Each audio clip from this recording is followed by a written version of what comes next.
This is an ECG of a 57-year-old woman who had rheumatic fever at the age of 17 years, and at that time was found to have a heart murmur. She was able to subsequently lead a normal life, but 5 years previously she started complaining of shortness of breath on exertion. Because of gradual worsening, she was eventually admitted to hospital with congestive heart failure. Let's look at her ECG.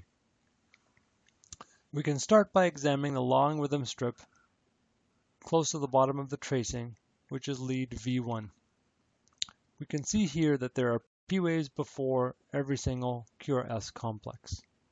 The P waves are positive in lead 1 and positive in lead AVF, thus originating from the sinus node. The rate is about 80 beats per minute. In lead V1, the negative component of the P wave is deep and wide, about 2 mm by 2 mm, in keeping with left atrial enlargement. There is no evidence of right atrial enlargement. The PR interval is normal. The QRS axis is negative in lead 1 and positive in AVF, suggesting a rightward inferior axis. We call this right axis deviation. Because the QRS complex is narrow and sharp, there is no evidence of any intraventricular conduction delay. Let's examine for ventricular hypertrophy.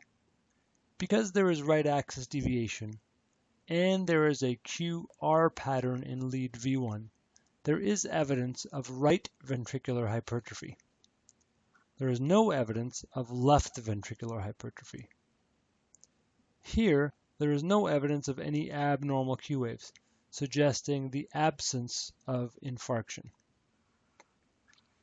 There is ST segment depression and inverted T waves in many of the leads that are associated with a positive QRS complex. These are the secondary repolarization changes associated with right ventricular hypertrophy. There are, however, also negative T waves in the left chest leads. This is not uncommon in patients with congestive heart failure and low output, leading to poor perfusion of the myocardium. However, given the possibility of this patient requiring cardiac surgery for her valvular heart disease, we should rule out the possibility of coronary artery disease.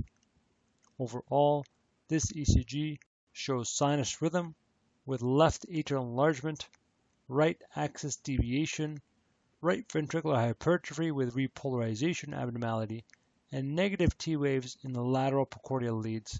Consider the possibility of coronary ischemia.